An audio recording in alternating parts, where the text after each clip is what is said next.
Et c'est l'autre actualité ce matin. Outre la mobilisation des agriculteurs, on attend la décision du Conseil constitutionnel sur la loi immigration. Bonjour Anne-Charlène Bézina, vous êtes constitutionnaliste. La loi immigration a donc été votée, on se souvient, dans un véritable chaos politique par le Sénat et l'Assemblée. C'était donc juste avant Noël. Et le Conseil constitutionnel a été immédiatement saisi d'ailleurs, y compris par Emmanuel Macron lui-même, qui le premier a presque dit bon, je fais voter cette loi, mais en même temps, regardez, je demande au Conseil constitutionnel en quelque sorte de la censurer. Il y a donc 4 saisines, celle du président, comme je le disais, celle de Yaël Braun-Pivet, la présidente de l'Assemblée, et 2 autres saisines de députés et des sénateurs de gauche. Quel est le rôle exact du Conseil constitutionnel dans cette affaire ? Le Conseil constitutionnel va confronter l'intégralité de cette loi à la Constitution. Donc, c'est-à-dire vérifier la procédure d'adoption. Est-ce qu'elle a été régulière ? Est-ce qu'il n'y a pas eu des incidents de procédure qui amèneraient à ce qu'on soit obligé de tout revoter ? Alors, a priori, non, mais c'est arrivé sous la Ve République. Et surtout, regarder le fond, c'est-à-dire disposition par disposition, être sûr que les nouvelles mesures soient conformes à nos droits fondamentaux. Alors, là encore, on ne peut pas avoir d'espoir fabuleux non plus autour du rôle du Conseil constitutionnel. Il faut savoir que notre Constitution, elle est courte, elle a des droits fondamentaux qui sont relativement généraux. Donc, encore une fois, ça va être une œuvre interprétative, une œuvre de proportionnalité, de comparaison qui ne donne pas forcément de solution évidente. Une œuvre, donc. Alors, ce que vous nous dites donc, c'est qu'il ne va pas y avoir la loi censurée. C'est quasiment jamais arrivé et c'est quasiment impossible. L'ensemble de la loi ne va pas être jeté dans la poubelle. Alors, c'est arrivé très rarement sous la Ve République, souvent pour des motifs de procédure ou en tout cas moins d'une dizaine de fois, on va dire, dans les 65 dernières années. Donc oui, il y a très peu de chance, notamment parce que l'édifice en tant que tel est un édifice législatif qui tient la route. Mais disposition par disposition, on va regarder ce que le Conseil constitutionnel dira de la précision du législateur, de la manière dont les critères qu'il a choisis peuvent parfois être un peu disproportionnés. C'est ça. Quand on rentre dans le dur, quelles sont les parties qui, selon toute vraisemblance, pourraient être censurées ?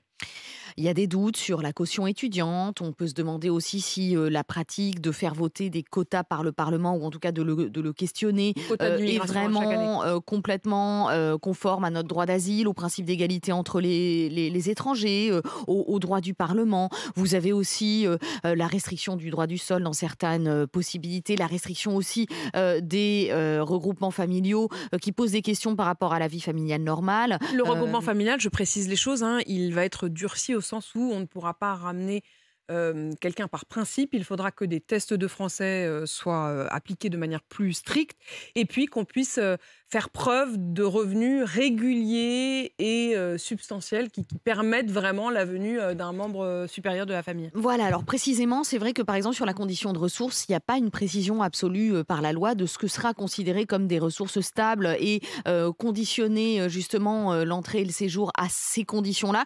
Est-ce que le législateur a été suffisamment précis dans son œuvre ? Par exemple, le Conseil constitutionnel peut faire œuvre d'une possibilité un petit peu médiane, qui est la réserve d'interprétation. Ça veut dire quoi la réserve ? Imaginons ce soir, le Conseil constitutionnel dit bon écoutez, on est réservé.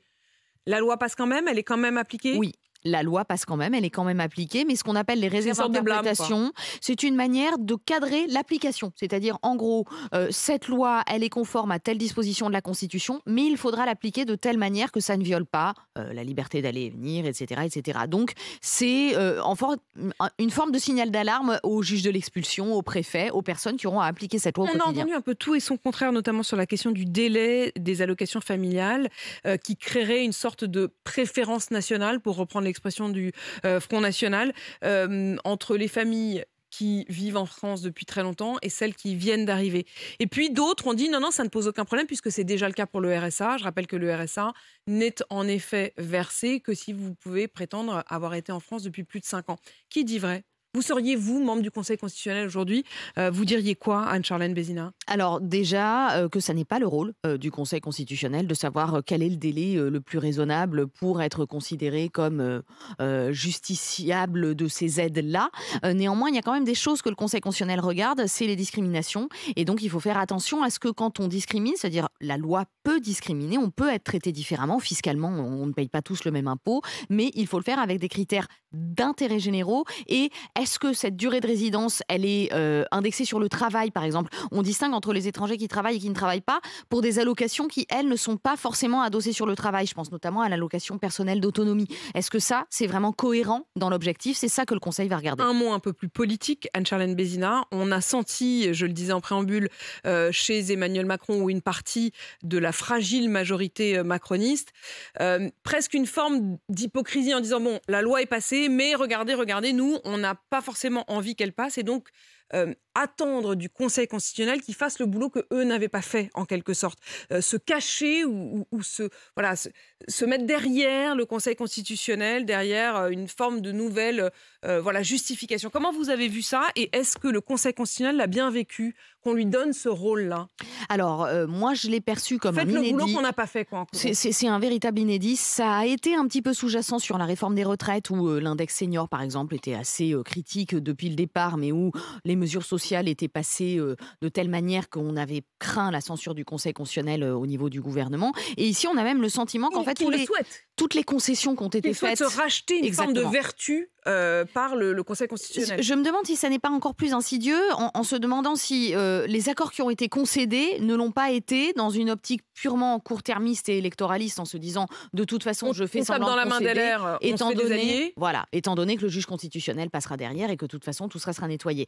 C'est un petit peu ce qui ressort en tout cas du discours de Gérald Darmanin à la tribune. Ça a été un petit peu plus soft de la part de la Première ministre et du Président, mais le Président du Conseil constitutionnel dans ses vœux a bien dit nous ne sommes pas là pour jouer un troisième round politique et c'est vraiment dangereux à mon sens de mettre les cours constitutionnels dans ce genre de jeu-là parce que c'est comme ça qu'on alimente le complotisme, qu'on donne le sentiment aux citoyens qui sont confisqués de leur pouvoir de faire la loi, alors que le Conseil constitutionnel, finalement, avec ce regard juridique, ne repose pas un regard politique sur ce qui a été fait. Donc, on ne peut pas lui donner le rôle de nettoyer ensuite. On n'a pas su faire avant. Je rappelle quand même une chose, c'est que les premiers ministres, quand ils arrivent en fonction, Gabriel Attal va le faire bientôt, font une circulaire, c'est-à-dire un texte d'interprétation de méthode gouvernementale. En gros, ils disent à leur gouvernement, voilà ce qu'il faudra faire comme bonne pratique. Et dans les bonnes pratiques, il y a respecter la Constitution. Donc, on ne peut que leur demander cela.